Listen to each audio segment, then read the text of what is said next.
ស្មារតីតែមួយក្រុមយុវជនបូជាការពីយុទ្ធធរក្រោមការបញ្ជាផ្ទាល់ពីអ្នកអង្គការលេងនវត្រាបន្តស្រដៃគ្នារឹងមាំរៀបចំស្បៀងអាហារលើកទឹកចិត្តគាំទ្រដល់កងទ័ពជួរមុខនិងប្រជាជនភាសាក្នុងកលៈទេសៈស្មារតីតែមួយការពីចិត្តពីខ្មាំងសត្រូវក្រុមយុវជនបូជាការពីយុទ្ធធរក្រោមការដឹកនាំរបស់អ្នកអង្គការលេងនវត្រានៅថ្ងៃទី16ខែធ្នូនេះបាននឹងកំពុងបន្តស្រដៃគ្នាបង្ហាញពីស្មារតីសាមគ្គីផ្ទៃក្នុងដ៏រឹងមាំនិងការលើកទឹកចិត្តគាំទ្រដល់កងទ័ពជួរមុខនិងបងប្អូនជនភៀសសឹកជាពិសេសបង្ហាញការគាំទ្រនិងជឿជាក់សម្ដេចតេជោសម្ដេចបវរធិបតីរាជរដ្ឋាភិបាលនិងវីរៈកងទ័ពដ៏អង្អាចក្លាហានដើម្បីការពារបូរណភាពទឹកដី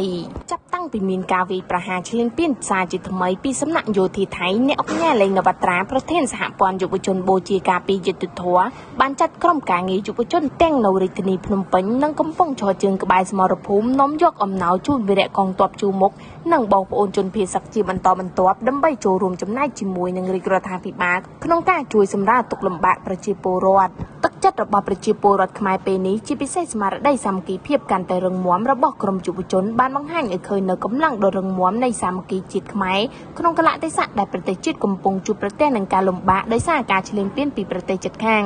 នៅពេលជាតិខ្មែររួបរวมគ្នាគ្មានអំណាចណាអាចបំបែកបំបាក់បានសូម្បីតែកម្លាំងយោធានិងអាវុធក៏មិនអាចឈ្នះស្មារតីសាមគ្គីជាតិបានឡើយនេះជាមូលហេតុដែលមហាសាមគ្គីជាតិតែងតែជាកម្លាំងស្នូលសម្រាប់ការពារប្រទេស